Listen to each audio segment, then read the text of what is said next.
Topic: Human Environment, Class 7th, Subject: Geography.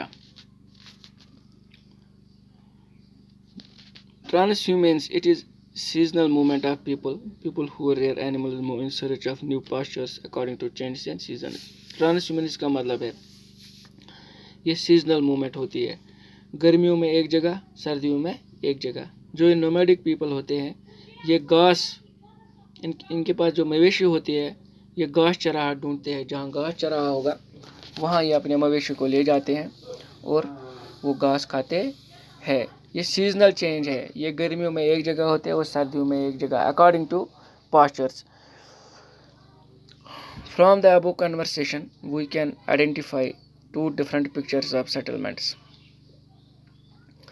the rural and the urban settlements.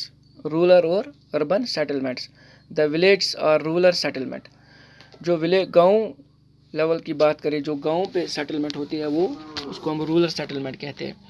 Where people are engaged in activities like agriculture.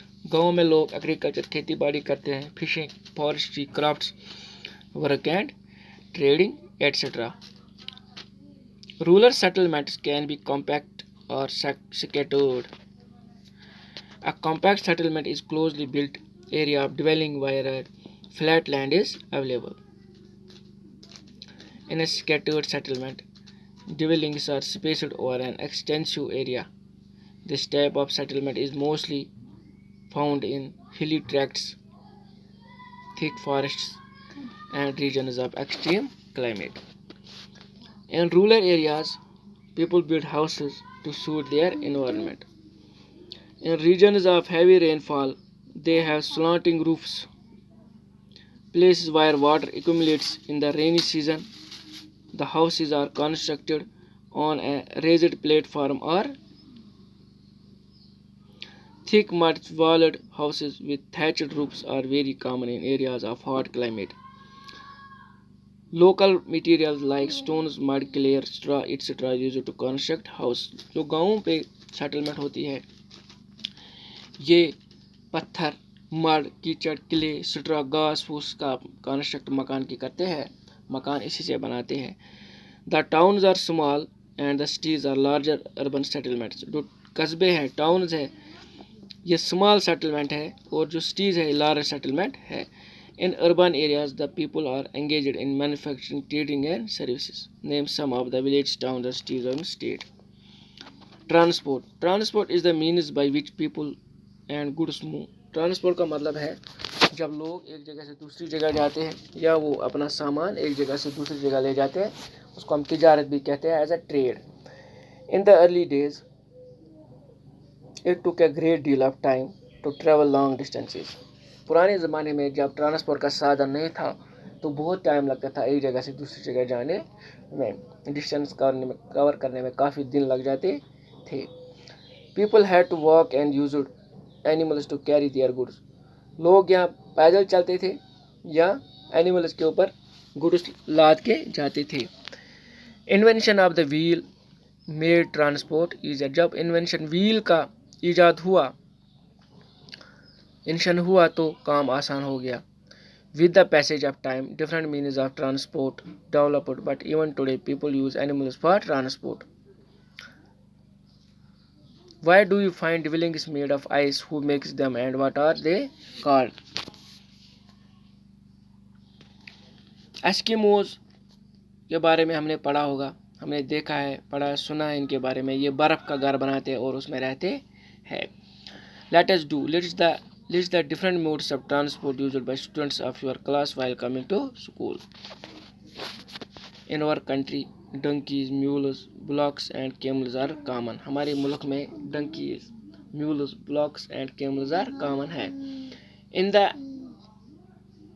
Andes mountains of South America, llamas are used as yaks are in Tibet.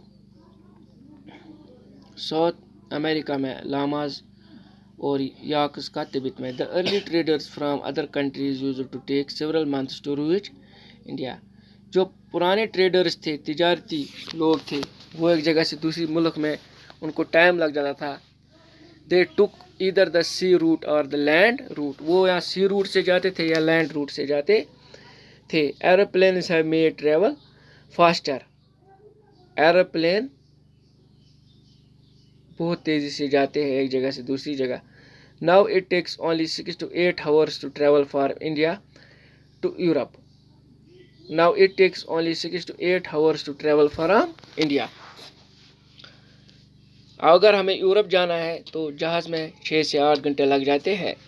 Modern means of transport that saves time and energy. जो modern means of transport है इससे time भी बच गया और energy बच गई।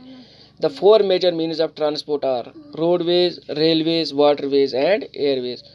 जो 4 मेजर मीन्स ऑफ ट्रांसपोर्ट है वो तो रोडवेज एक है, railways, waterways and Airways. Roadways the most commonly used means of transport especially for short distances are roads. They can be metalled pakka and unmetalled kacha, and the plains have a dense network of roads. Roads have also been built in terrains like deserts, forests and even high mountains. Manali Leh highway in the Himalayan mountains is one of the highest roads in the world. Roads built underground are called subways, underpaths. Flyovers are built over raised structures. Do you know there are several national and state highways in India? The latest development in India is the construction of expressways. The Golden Quadrilateral connects Delhi, Mumbai, Pune and Kolkata. Railways. The railways carry heavy goods and people over long distances quickly and cheaply. जो railway का काम है ये इसमें बहुत आसान, इसमें किराया भी कम है, बहुत सारे पैसेंजर्स उठाता है और सामान भी उठाता है, एक जगह से दूसरी जगह ले जाता है। The invention of steam engine and the industrial revolution helped in speedy development of rail transport. Diesel and electric engines have largely replaced the steam engines. In places, super fast trains have been introduced to make the journey faster. जो super fast trains है कुछ जगह ऐसी है जहाँ super fast ट्रेनें चलती है। The railway network is well developed over the plain areas. Advanced technological skills have enabled laying of railway line difficult mountain terrain also, but these are much fewer in number. Indian railway network is well developed. It is the largest in Asia. बेटा मुझे उम्मीद है ये topic आपको समझ आया होगा। इसको अपने घर में 1-2 बार रीड कीजिएगा ताकि ये आपको पूरा समझ आ जाए और आपको पता है आज कौन सी महामारी आई है जिससे हम जूझ रहे हैं। इससे बचने के लिए हमें अपने घरों में सुरक्षित रहना होगा, प्रिकॉशंस लेनी होंगी। कुछ खाने से पहले अपने हाथों को धोना होगा, बाहर जाते समय अपने मुंह को मास्क से ढकना होगा, भीड़ भाड़ इलाकों में तो जाना ही नहीं है, मार्केट प्लेस में जाना अवॉइड करना है, अपने घर में सफाई रखनी है, आस पड़ोस में सफाई रखनी है। कोरोना वायरस को टाटा बाय बाय कहना है। यह कोरोना वायरस बड़ी भयंकर बीमारी है, पूरे आलम को इसने चपेट में ले लिया है। सावधानी रखनी है, सावधानी हटी तो समझो दुर्घटना घटी। इसलिए प्यारे बच्चों अपने घरों में रहो, पढ़ाई करते रहो, तभी आपको इसका आगे जाके फल मिलेगा। अल्लाह आपको खुश रखे, सलामत रखे। अल्लाह हाफ़िज़।